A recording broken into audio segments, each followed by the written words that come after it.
na kahit saan tayo makarating sa ating mga paglalakbay o lakbayin sa buhay na ito, sa katapusan ng bawat araw, dapat sa Diyos pa rin tayo babalik.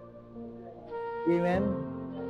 Sa lakbayan ito sa buhay, in our journey, in our life, hindi natin alam gaano kalayo yung pwede nating marating, gaano kalayo yung pwede nating maabot, gaano kataas yung pwede nating maabot. But it's a good reminder for all of us, saan man tayo makarating. Dapat, at the end of the day, you have to go back to God as your home.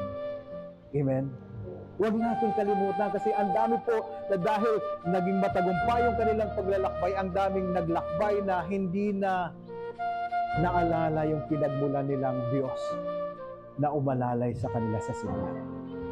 That is why it's a good reminder for all of us na gaano man kalayo ang marating natin sa lakbayan natin sa buhay, sa katapusan ng bawat araw, sa Diyos pa rin tayo dapat babalik.